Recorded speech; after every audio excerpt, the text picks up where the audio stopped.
And welcome. मैं अनिकेत भावे आप सभी का मेरे एजुकेशन हाउस यूट्यूब चैनल पे तहे दिल से स्वागत करता हूं।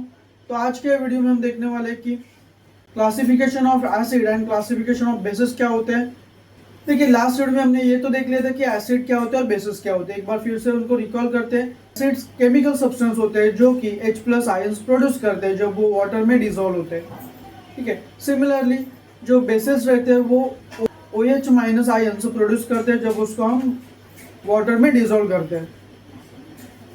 उसके हमने कुछ प्रॉपर्टीज भी देखे थे, जिसमें से एक दो प्रॉपर्टीज हम यहाँ पर देख लेते हैं। एसिड की प्रॉपर्टी थी कि एसिड का जो टेस्ट रहेगा वो सोर रहेगा और उसका जो पीएच होगा वो 0 टू लेकर 6 के बीच में होगा।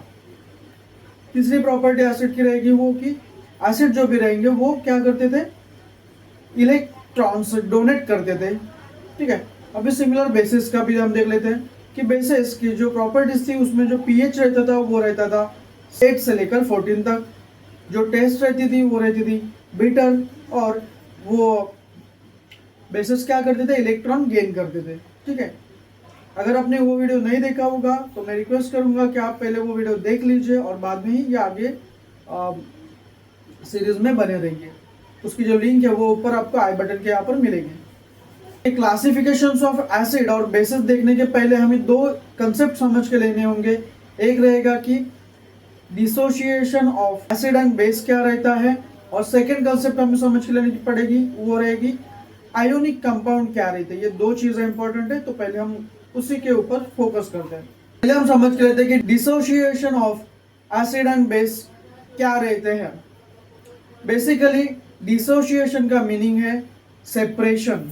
ठीक है, कोई भी सब्सटेंस अगर आप वो एसिड रहने दो या अगर बेस रहने दो, वो अगर आपने वाटर में डिसॉल्व कर लिया, मतलब आपने वाटर में उसको डुबो दिया, तो उसके जो पार्टिकल सेपरेट हो जाते हैं उसको हम बोलेंगे डिसएसोसिएशन। चलिए, तो देखिए अभी यहाँ पर दो तीन चीजें। फर्स्ट चीज रहेगी कि जो भी सब्सटेंस रहेगा उसको आप वाटर में डिसॉल्व करोगे। सेकेंड चीज रहेगी कि वो जो डिसॉल्व होने के बाद जो भी पार्टिकल्स रहेंगे वो सब्सटेंस के, वो क्या होंगे, सेपरेट होंगे। ठीक है, और तीसरा इंपॉर्टेंट पार्ट रहेगा, सिर्फ सेपरेशन होके वहां पर वो रुकेंगे नहीं, उसी के साथ में वो क्या करेंगे, आयंस फॉर्म करेंगे। ये तीन चीजें उसमें होनी चाहिए, तभी वो होता है dissociation of acid and bases in water. ठीक है, अभी आपको डिसोसिएशन का तो मीनिंग समझ में आया। देखिए, जब भी एसिडिक सब्सटेंस का डिसोसिएशन होगा वाटर में, तो वो टाइम पे क्या होगा, H+ आयंस फॉर्म्ड होंगे। एंड जब कोई भी बेस प्रोडक्ट होगा जिसका अगर हम डिसोसिएशन कर रहे हैं वाटर में, तो वो टाइम पे क्या होगा, OH- आयंस प्रोड्यूस होंगे। तो अभी नेक्स्ट हम समझ के लेते हैं कि ionic compound and ionic bond क्या होता है। आयोनिक बॉन्ड ये केमिकल बॉन्ड है जो कि फॉर्म्ड होता है, मतलब जो कि क्रिएट होता है जब कोई भी एटम अपनी तरफ से इलेक्ट्रॉन्स किसी दूसरे एटम को दे देगा या किसी और दूसरा एटम वो इलेक्ट्रॉन को ले लेगा। मतलब गेनिंग एंड रिसीविंग, ये दो पार्ट अगर वहां पर हो रहा है वो पर्टिकुलर आइटम के बीच में, तो हम उसे बोलेंगे आयोनिक बॉन्ड।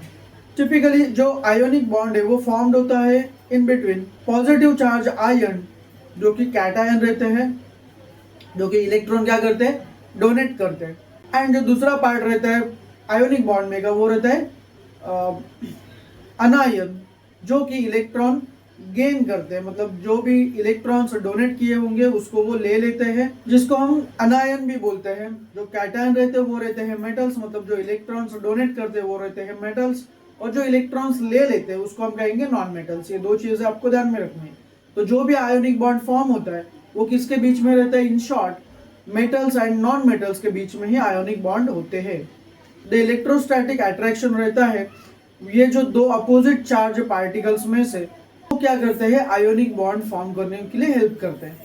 इसका आप एग्जांपल ले सकते हो NaCl का। अभी NaCl मतलब सोडियम क्लोराइड जो होता है, जो हमारा नमक रहता है खाने में से, वो देखिए वो कैसे, सोडियम का जो इलेक्ट्रॉनिक कॉन्फ़िगरेशन वो है 281।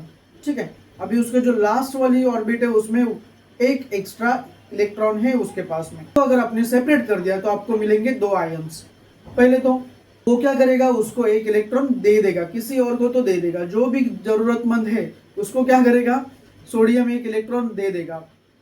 और दूसरा जो हमारा आइटम है Cl का जो इलेक्ट्रॉनिक कॉन्फ़िगरेशन है वो है 287। क्लोरीन भूखा है एक इलेक्ट्रॉन के लिए। तो हमारा जो दानशूर Na था, मतलब सोडियम था, वो क्या करेगा, कर्ण के जैसे बहादुर से एक अपनी जो इलेक्ट्रॉन थे वो उसने दे दिया, और Cl क्या करेगा, इंद्र के जैसा वो Cl एक इलेक्ट्रॉन ले लेगा। ठीक है, तो ये चीज आपको ध्यान में रखना है। अभी यहाँ पर क्या होगा, Na हमारा दानशूर है तो वो अपने ऊपर क्या करेगा, एक ताज पहन कर लेगा प्लस का, और Cl हमारा कैसा थे, गर्जू था, तो वो क्या करेगा, वो Cl के नीचे बैठा रहेगा, तो उसके लिए वो क्या करेगा, अपने सिर के ऊपर एक माइनस का साइन ले लेगा। तो इससे आप ध्यान में रख सकते हो, Na रहेगा वो कैटायन रहेगा, उसके ऊपर पॉजिटिव साइन रहेगा, और जो Cl रहेगा वो क्या रहेगा, माइनस मतलब अनायन रहेगा। ठीक है, देखिए असल हमारा पार्ट क्या, आयोनिक कंपाउंड क्या है। इसके पहले जो मैंने आपको रामायण महाभारत बताया वो सिर्फ आपको ये समझने के लिए बताया कि आयंस क्या होते हैं, आयंस फॉर्म्ड कैसे होते हैं, और आयोनिक बॉन्ड क्या होती है।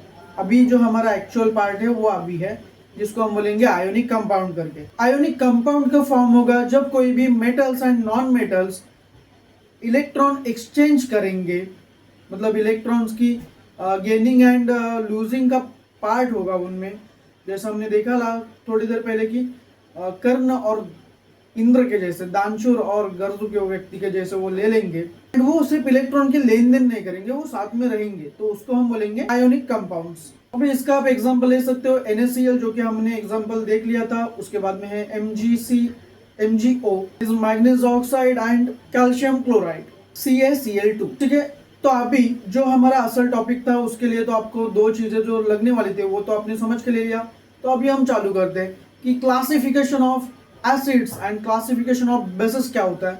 तो पहले हम देखेंगे कि क्लासिफिकेशन ऑफ एसिडली उनकी जो डिसॉल्विंग प्रॉपर्टी है वाटर में, मतलब डिसोसिएशन की जो प्रॉपर्टी है वाटर में, जिसमें से वो H+ आयंस फॉर्म करते हैं, तो उसी के बेसिस पे एसिड के दो टाइप्स बनते हैं। उसमें से फर्स्ट रहता है स्ट्रॉन्ग एसिड और सेकेंड रहता है वीक एसिड।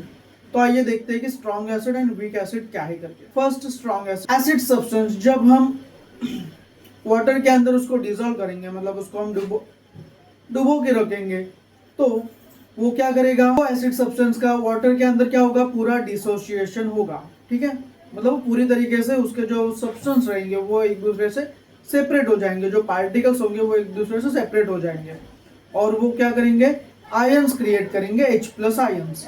तो अभी इसके वजह से क्या होगा कि जो आयंस रहेंगे, H+ आयंस रहेंगे, वो वाटर के कंटेंट में वो क्या होंगे, ज्यादा मात्रा में होंगे। ठीक है, क्योंकि हमारे पास पहले से ही क्या है, हाइड्रोजन आयंस प्रेजेंट है वाटर के अंदर, मतलब H2O रहेगा। तो पहले से ही क्या है आपके पास में, हाइड्रोजन के आयंस तो पहले से प्रेजेंट है, और ऊपर से और हाइड्रोजन के आयंस क्या कर रहे हैं, वहां पर एंटर कर रहे हैं। और उसी के साथ में क्या रहेगा, जो भी एसिडिक सब्सटेंस था आपके पास, वो एसिडिक सब्सटेंस के कुछ पार्टिकल्स रहेंगे। ठीक है, तो ये टाइप के जो आयंस रहेंगे वो स्ट्रॉन्ग एसिड रहेंगे, जो कि आपको हार्मफुल रहेंगे। गलती से भी अगर वो आपके हाथ में या फिर आपके आईज में वगैरह चला गया तो आपको उसका भारी नुकसान हो सकता है। तो be careful while using the strong acids.